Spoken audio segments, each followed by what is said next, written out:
નમસ્કાર વિદ્યાર્થી મિત્રો, સ્વાગત છે તમારું મારી યુટ્યુબ ચેનલમાં. મિત્રો, ટેટ ટાટની પરીક્ષા આવી રહી છે, તો આજે મિત્રો આપણે આ ચેનલની અંદર કેટલાક એવા પ્રશ્નોની વાત કરીશું જે પરીક્ષામાં પૂછાઈ શકે. મનોવિજ્ઞાનના પ્રશ્નો, વર્ગ વ્યવહારના પ્રશ્નો જે આપણે આવનારી પરીક્ષા માટે ઉપયોગી નીવડી શકે. તો મિત્રો શરૂ કરીએ. તો કે વર્ગમાં શિસ્ત જાળવવા માટે શિક્ષકે શું કરવું જોઈએ? તો કે શિક્ષણમાં વિવિધતા લાવવી જોઈએ. બીજા નંબરનો પ્રશ્ન, કિશોરાવસ્થા માટે કયો શબ્દ વપરાય છે? તો કે તુફાન અને સંઘર્ષ.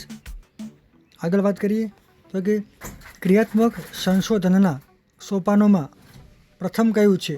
તો કે પ્રથમ છે સમસ્યા પસંદગી. માઇક્રો ટીચિંગ કૌશલ્યનો સમયગાળો કેટલો હોય છે? તો એ હોય છે 5 થી 7 મિનિટ. અને એવું પૂછે કે સમગ્ર સમયગાળો કેટલો હોય છે? તો આવશે મિત્રો 36 મિનિટ. આગળ વાત કરીએ, શીખવવાની પ્રક્રિયામાં સૌથી મહત્ત્વનું પરિબળ કયું છે? તો એ છે પ્રેરણા. બુદ્ધિઆંક માપવાનું સૂત્ર કોણે આપ્યું? તો એ આપ્યું હતું સ્ટર્ન. મૂલ્યાંકન એ કેવી પ્રક્રિયા છે? તો મૂલ્યાંકન એ સતત ચાલતી પ્રક્રિયા છે. રાષ્ટ્રીય શિક્ષણ નીતિ 2020 મુજબ શાળાનું નવું માળખું કયું છે? જૂનું માળખું હતું આપણને ખબર છે 10+2, અને નવું માળખું 5+3+3+4. વ્યક્તિત્વ માપન માટે કઈ કસોટી વપરાય છે?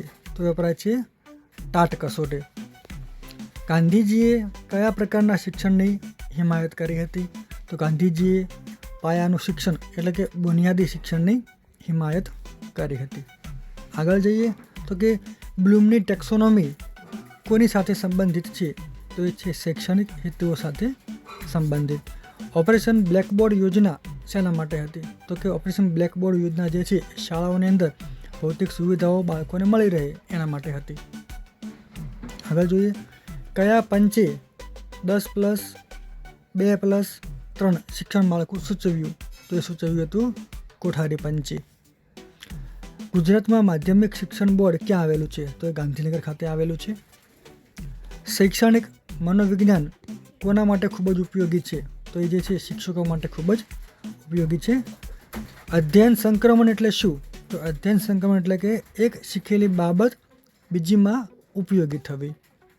આગળ જોઈએ તો કે મનોવિજ્ઞાન માનવ વર્તનનો અભ્યાસ કરતું શાસ્ત્ર છે, આવું કોને કહેલું? તો આ કહેલું વોટસને.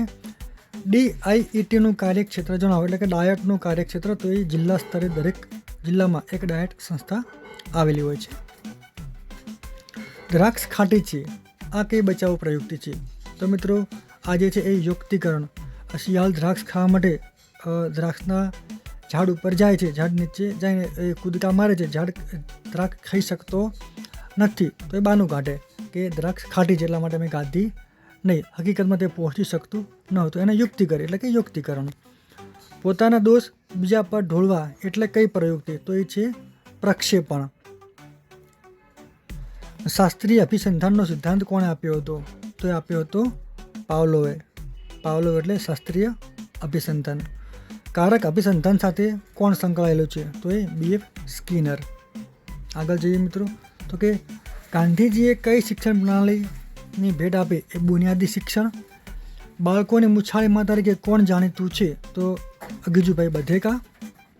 આગળ જઈએ મિત્રો, શાહીના દાગાની કસોટી કોણે આપી? તો આપી હરમન રૂસાકે આપી હતી. પણ શાના માટે વપરાય છે? તો કે વ્યક્તિત્વ માપન માટે વપરાય છે. કઈ અવસ્થાને વાવાઝોડા અથવા તો તોફાની અવસ્થા કહેવાય છે? તો એ છે તરુણ અવસ્થાને વાવાઝોડાની અથવા તો તોફાનની અવસ્થા કહેવાય છે. ICTનું પૂરું નામ જણાવો. તો કે ઇન્ફોર્મેશન એન્ડ કોમ્યુનિકેશન ટેકનોલોજી એવું થાય છે.